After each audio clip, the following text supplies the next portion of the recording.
السلام علیکم ورحمۃ اللہ وبرکاتہ۔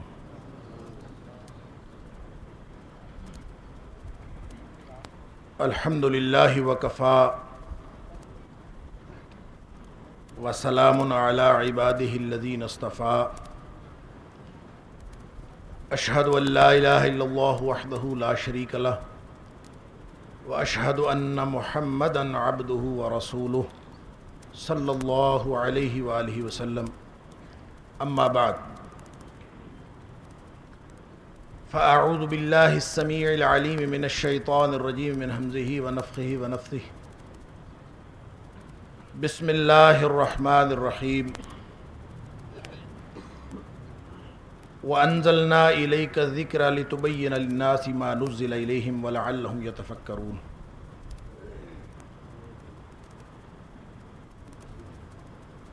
اے حبیب صلی اللہ علیہ وآلہ وسلم،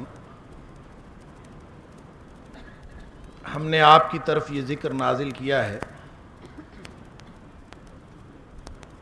تاکہ آپ لوگوں کے لیے واضح فرما دیں کہ ان کے لیے ان کے رب نے کیا نازل کیا ہے۔ وَلَعَلَّهُمْ يَتَفَكَّرُونَ،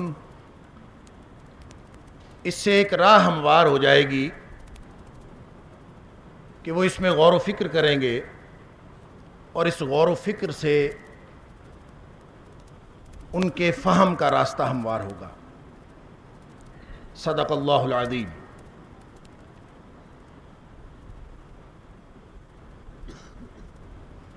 میرے لیے یہ بڑی سعادت کی بات ہے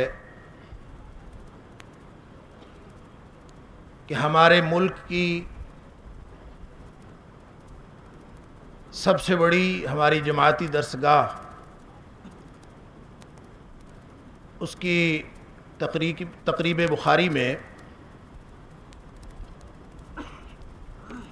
علماء کرام کی موجودگی میں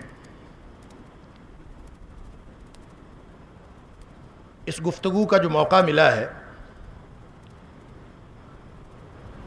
میں اس کو اپنا ایک طالب علمانہ سبق سمجھتا ہوں، اور جس طرح ایک طالب علم اساتذہ اور علماء کرام کے سامنے اپنا سبق سناتا ہے تاکہ وہ غلطیوں کی نشاندہی اور اصلاح فرما دیں، میں بھی اپنی معروضات جو آپ کے سامنے رکھوں گا ان میں اپنے علماء کرام اور اپنے بزرگوں سے درخواست کروں گا کہ وہ نشاندہی بھی فرمائیں اور میری اصلاح بھی فرمائیں۔ مجھے حکم یہ دیا گیا تھا کہ جو موضوع جس پہ گفتگو کرنا ہے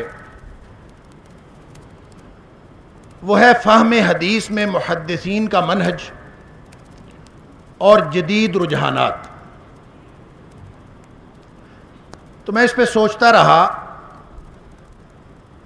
اور جو آیت میں نے آپ کے سامنے بلکہ آیت کا ٹکڑا تلاوت کیا ہے اس میں لعلہم یتفکرون کی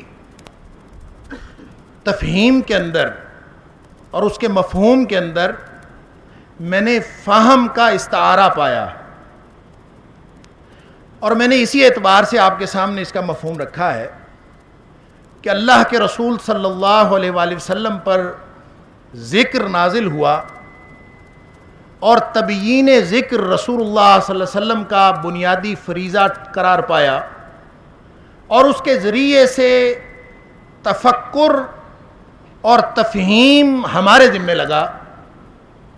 یہ وہ بنیاد ہے جس سے ہم محدثین کا منہج فہم حدیث اخذ کر سکتے ہیں، اور اس کے ساتھ ہی ساتھ یہ بھی سمجھ سکتے ہیں کہ جس چیز کو محدثین سمجھتے رہے اور سمجھنے کی کوشش کرتے رہے اور جس کو ہم فہم حدیث کہتے ہیں اس کی بنیاد اصل میں کیا ہے، اور جس چیز کو ہم حدیث کہتے ہیں کیا وہ قرآن سے جدا ہے، اور ہمارے سمجھنے کے لیے اللہ تعالیٰ نے اس کو لازمی اور ضروری قرار کیوں دیا ہے۔ آپ اگر میرے ساتھ چلیں گے آپ طلبہ اور عام سامعین سے میری گزارش ہے، تو میں انشاءاللہ بڑے کم وقت میں، مختصر وقت میں کچھ باتیں آپ کے سامنے رکھنے کی کوشش کروں گا کہ سب سے پہلے ہمیں یہ سمجھنے کی ضرورت ہے کہ جس چیز کو سمجھنے کا حکم ہے، جس کو ہم فہم حدیث کہتے ہیں، وہ اصل میں ہے کیا چیز، کس کو سمجھنا ہے اور اس کا ہماری زندگیوں کے ساتھ تعلق کیا ہے۔ اللہ نے فرمایا وَأَنزَلْنَا إِلَيْكَ الذِّكْرَ، اے حبیب صلی اللہ علیہ وسلم یہ ذکر نازل کیا ہے۔ ذکر کیا ہے؟ قرآن پاک ہے، قرآن پاک ہے، اور پھر اس کے بعد ساتھ عملی تصویر اور اس کی عملی تعبیر رسول اللہ صلی اللہ علیہ وسلم کا عمل اور رسول اللہ صلی اللہ علیہ وسلم کے فرامین، جس کو ہم حدیث کہتے ہیں۔ لیکن بہت سارے لوگوں کی سمجھ میں یہ نہیں آیا۔ یہ جو جدید رجحانات کا لاحقہ ہے عنوان کے ساتھ، یہ مسئلہ اس وقت حل ہوگا اگر ہم وحی کی حقیقت کو سمجھ لیں اور حدیث کی حقیقت کو سمجھ لیں، تو جدید رجحانات کا مسئلہ شروع میں ہی حل ہو جائے گا۔ اللہ تعالیٰ نے یہ قرآن جو نازل کیا تو انسانوں کی تفہیم کے لیے، ان کی ہدایت کے لیے، بنیادی مقصد ہدایت، تاکہ یہ کامیاب ہو جائیں۔ انسانوں کو پیدا کرتے ہوئے ایک کیٹلاگ کی حیثیت سے ایک ساتھ قرآن پاک ہمیں عطا فرما دیا، اور صرف لفظوں کا قرآن عطا نہیں کیا بلکہ ساتھ مجسم قرآن یعنی رسول اللہ صلی اللہ علیہ وسلم بھی عطا فرما دیا۔ یہ اللہ کا احسان ہے۔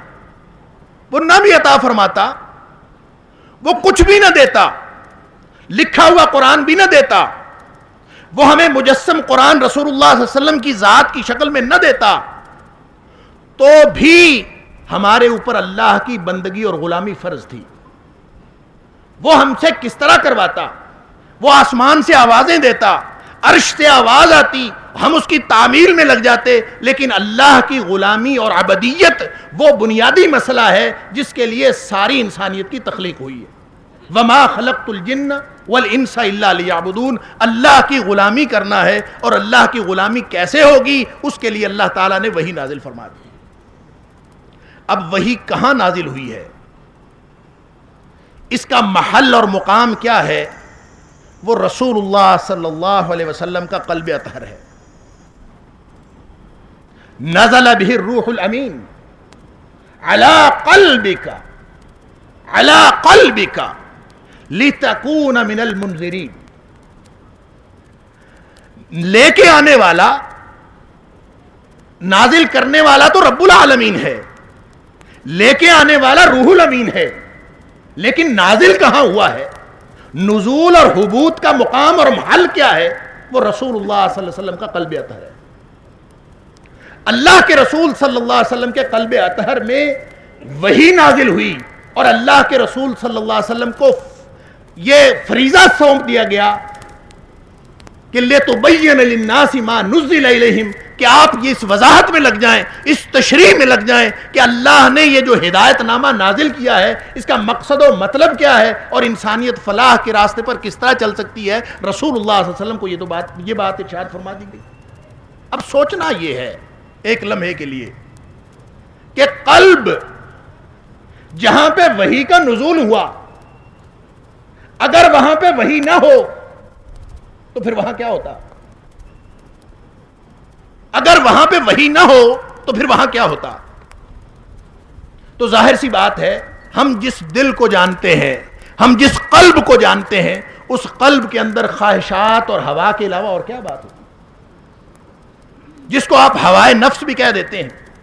اور رسول اللہ صلی اللہ علیہ وسلم کا یہ فرمان تو ہر کسی کو یاد ہوگا کہ الا ان فی الجسد مضغہ، کہ ایک گوشت کا لوتھڑا ہے جسم کے اندر، وہ اگر ٹھیک ہو جائے تو سارا جسم ٹھیک ہو جائے، اگر اس میں خرابی پیدا ہو جائے تو سارا جسم خراب ہو جائے گا۔ اب اندازہ فرمائیے، جو کچھ اللہ تعالیٰ نے نازل فرمایا ہے وہ العلم ہے، وہ وحی ہے، العلم نازل فرمایا ہے، اور کس کے مقابلے میں نازل فرمایا ہے؟ سائنس اور ٹیکنالوجی کے مقابلے میں نازل نہیں فرمایا۔ ذہن کلیئر کر لیجئے، اپنے ذہن واضح کر لیجئے۔ ہم عام طور پہ سمجھتے ہیں کہ شاید جو اللہ کا نازل کردہ علم وحی ہے اس کے مقابلے میں سائنس اور ٹیکنالوجی ہے، دیگر دنیا کے علوم و فنون ہیں۔ یہ نہیں ہے۔ اللہ تعالیٰ نے جو نازل کیا ہے وہ العلم ہے، وہ علم نہیں ہے، وہ کیا ہے؟ العلم. علم تو کوئی بھی ہو سکتا ہے.